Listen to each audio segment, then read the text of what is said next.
Assalamualaikum warahmatullahi wabarakatuh. Bismillah, alhamdulillah, wassalatu wassalamu ala Muhammad ibn Abdillah wa mawalah wa ba'dah. Bapak Ibu yang dirahmati Allah Subhanahu wa ta'ala, di bulan Ramadan itu ada hadis yang populer yang mengatakan bahwa saking berkah dan hebatnya dari bulan Ramadan itu hingga pintu neraka itu ditutup oleh Allah Subhanahu wa ta'ala, kemudian pintu surga itu dibentangkan dan seluruh setan itu dibelenggu. Jadi bunyi hadisnya, idza jaa Ramadan futihat abwabul jannah wa ghulqat abwabun nar wa suffidatis syayatin. Jadi kalau sudah masuk di bulan Ramadan,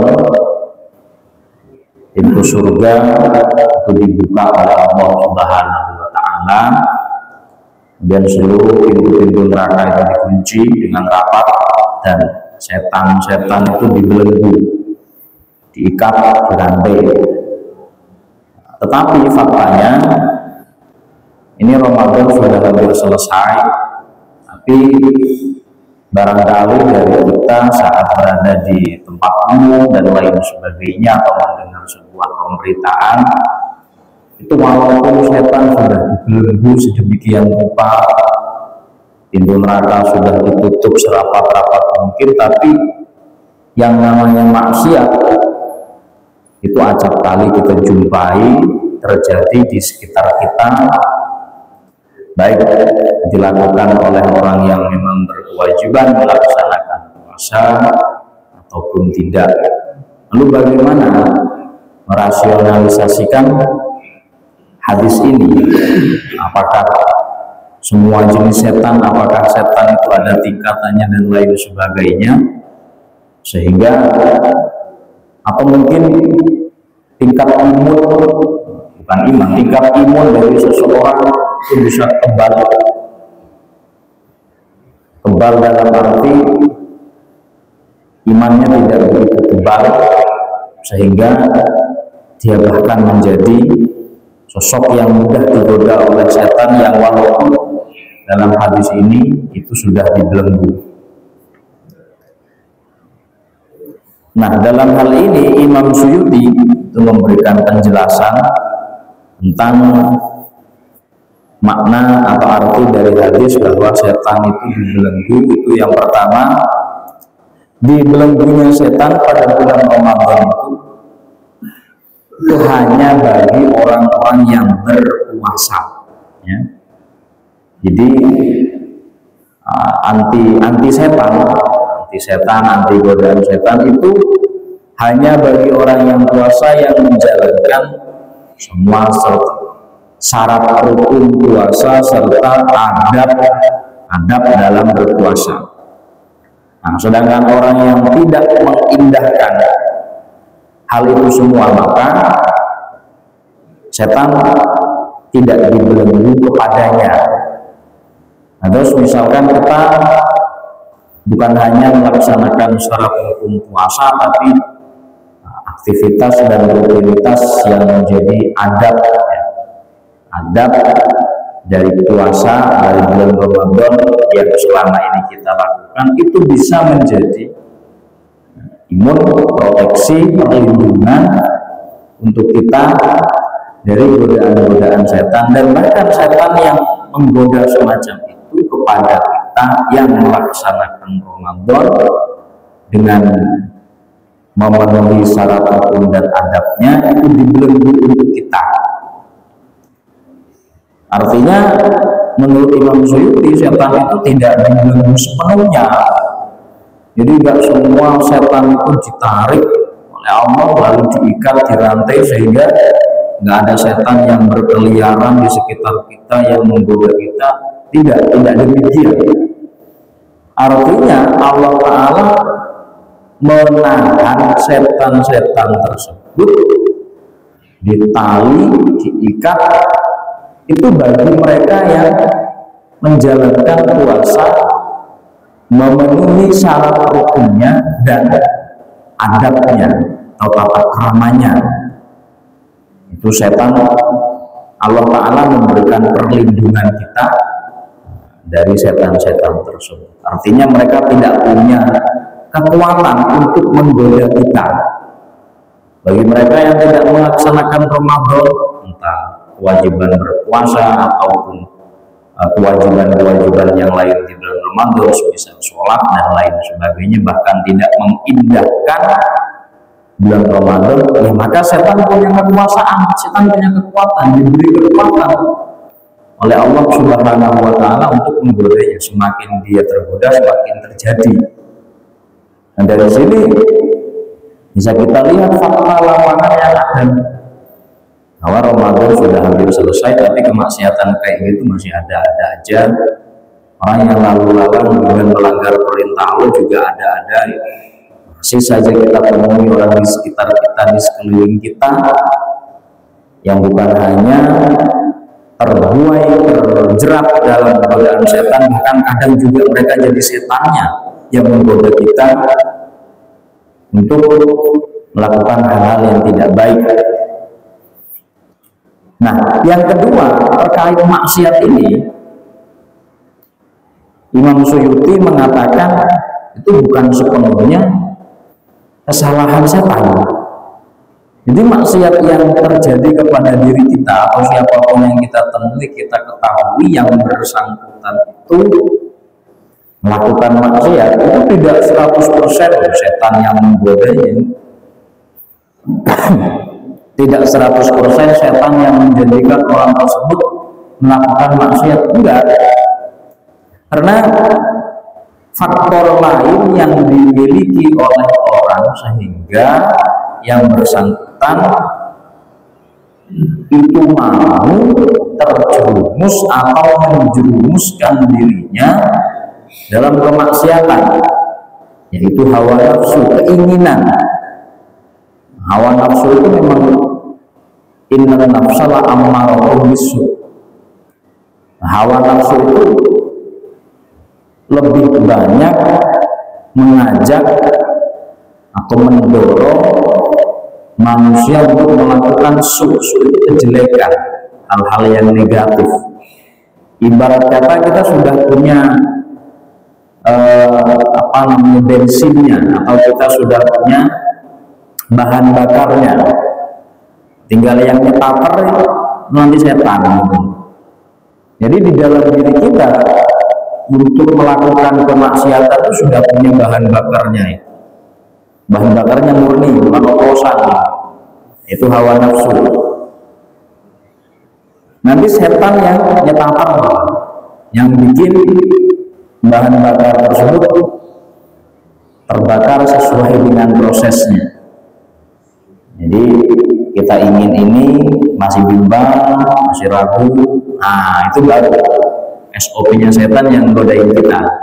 Lakuin aja. Nah, sehingga terjadilah apa yang seharusnya tidak terjadi. Jadi tidak sepenuhnya diawali oleh godaan setan, enggak. Memang karena nafsu kita aja yang tidak bisa kita kendalikan. Itu menurut Imam Suyuti. Nah, dua faktor di atas menjadi penyebab terjadinya kemaksiatan. Ya buktinya walaupun orang itu tidak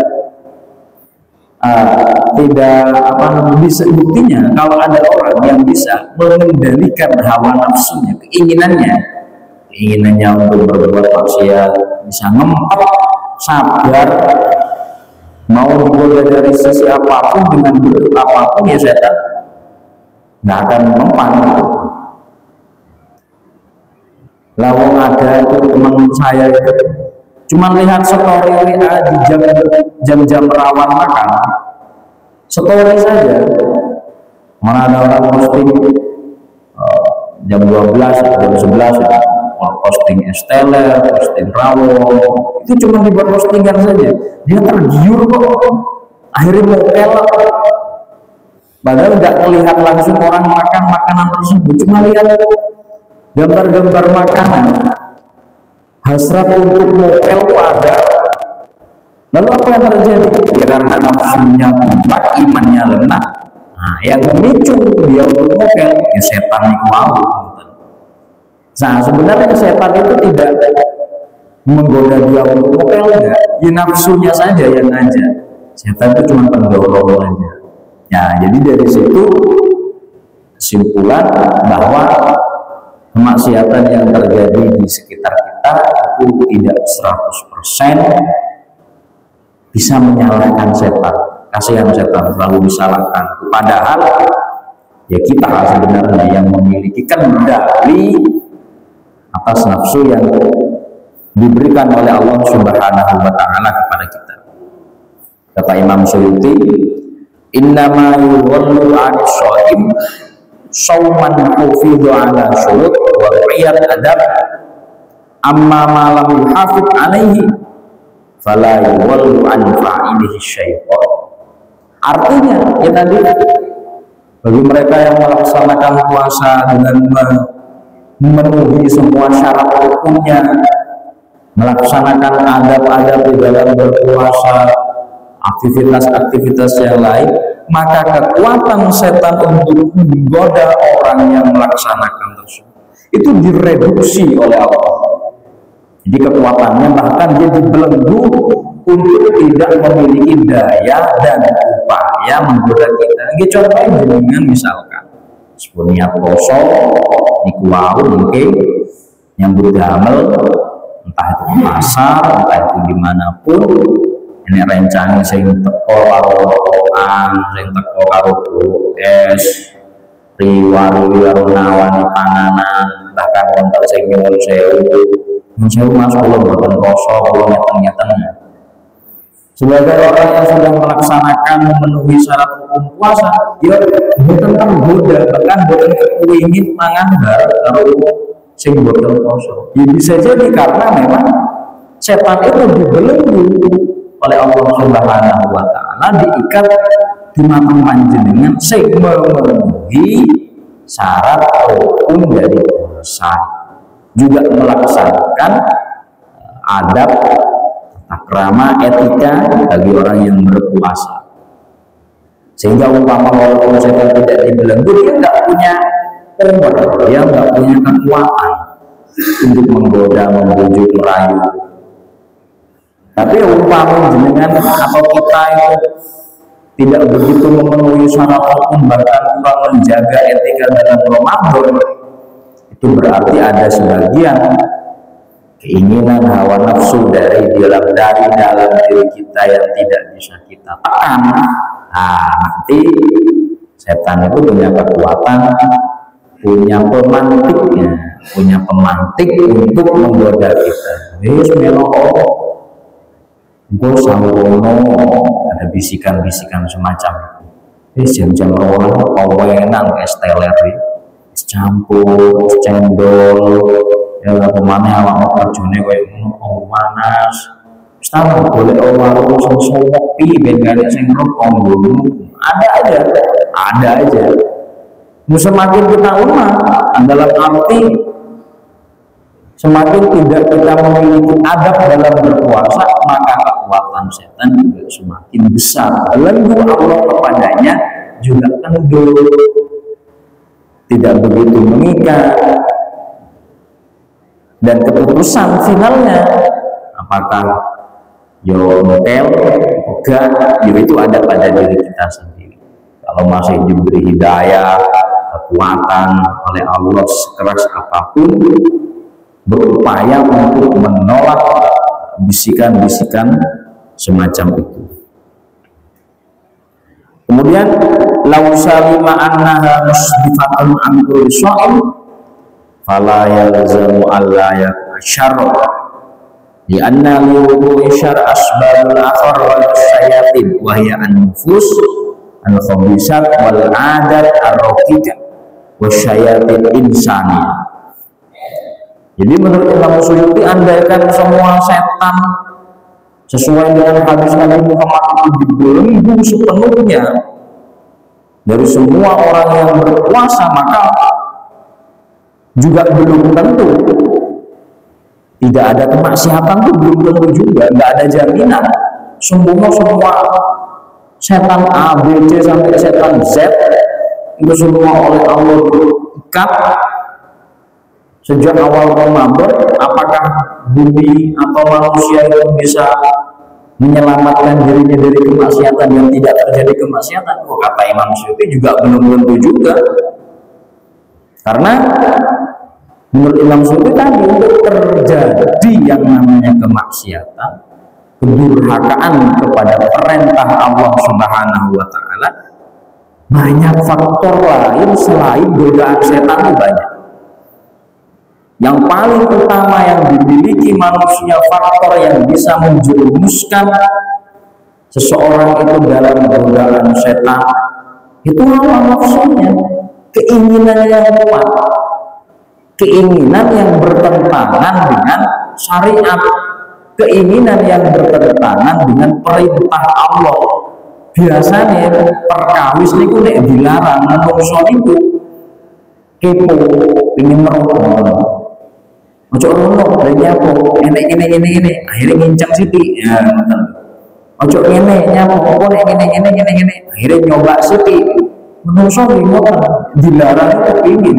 Lah mungkin ibu Hawa dilarang mangan buah dari sebuah pohon di surga, ya akhirnya kepingin karena nggak bisa makan hawa nafsu keinginannya, dan itu bahan bakar utama yang dimiliki oleh manusia untuk menjadikan dia berpotensi besar melakukan kemaksiatan serta kebiasaan buruk yang kita lakukan dan setan-setan yang berupa manusia, kata Imam Suyuti. Maksudnya setan-setan berupa manusia itu lingkungan yang tidak baik, konco sehingga api, rekan yang tidak baik, itu semua juga bisa dikategorikan sebagai setan dalam makhluk yang lain, ya, dalam bentuk yang lain. Senang karo wong wedok sing ora jelas, misalnya itu senang karo sing enggak jelas otaknya. Malah dadene wong iku abot ke masjid, abot ke koncone enggak jelas. Sing wedok yo ngono kuwi seneng karo lanang sing enggak jelas. Lho niku bentuk dari godaan yang diberikan oleh makhluk lain selain setan kepada manusia untuk menjauhkan orangnya itu, menjauhkan personalnya dari kebaikan yang selama ini diajarkan, dari kebaikan yang selama ini diamalkan. Jadi bukan hanya setan secara definitif saja, dalam arti setan makhluk astral, bukan hanya itu saja. Di samping sesuatu yang bisa menjerumuskan kepada kemaksiatan bagi kita, yaitu hawa nafsu, keinginan, kemudian setan berbentuk manusia, wujudnya manusia, tapi perilakunya itu seperti halnya setan yang menggoda. Wujudnya memang manusia, seperti halnya umumnya manusia pada umumnya, tapi doa yang core dicari ini, dicari akhirnya ninggal ini, ninggal ngono, melanggar ini, melanggar ngono, gak melok ya gak dibolo dan lain sebagainya. Mergo gak enak nomor koncone bareng-bareng lakoni. Dalam sebuah syair Arab itu dikatakan anil mar'ila tas'al al antori fa innal qarina bil qur'an tadi. Nek kepengin roh ojo langsung tengok wonge. Kalau ingin tahu personal dari seseorang, jangan langsung menanyakan kepada yang bersangkutan, tapi lihat circle-nya. Delok tongkrongane, koncone sapa wae. Nek koncone ora jelas, ora beres, berarti koncone setan-setan sing rupa menungso. Akhirnya wong kuwi terjerumus melakukan keburukan dan lain sebagainya. Tapi nek koncone api, senajan rapat jelas, insya Allah dadi wong api. Walaupun dekne gak api, nek bareng bendino karo sing api-api, minimal karo beliau ketok api. Sama dengan saudara Bapak Ibu sekalian yang dirahmati Allah, masih orang gaya parfum ya cedak agul parfum gitu tetap wangi ngoten. Tapi nek cedak beceren, cedak gol, kalau enggak nyemplung tetap diarani mambu. Itu yang namanya anil mar'ila tas'al was'al an qarin fa innal qarina bil muqarrani yaqtadi. Konco karo sing ngancani kuwi manut biasa. Nah, makanya lingkungan yang baik, teman yang baik itu juga perlu dan sangat diperhatikan agar supaya kita yang memiliki potensi untuk melakukan maksiat berupa hawa nafsu itu nanti bisa ditekan, dielingi karo kancane, diemutne karo kancane, ojo ngono, sehingga nafsu yang membara tersebut tertekan oleh tongkongane, oleh kancane, karo circle. Dan circle toksik, salah awal dewi nafsu wis gede, keinginannya udah besar, dibarengi dengan lingkungan atau circle yang tidak baik, yang toksik, dadi ngono nyalani setan iki menjadi godaane setan. Setan terus saya sendiri padahal awal dhewe sing lakon. Mangga setan ae sing tenek. Bakal cari setan padahal aku wis dibelenggu, wis diikat di bulan Ramadan. Ngono apa maksiat e panggal nyalahne aku. Sepanjang manusia hadis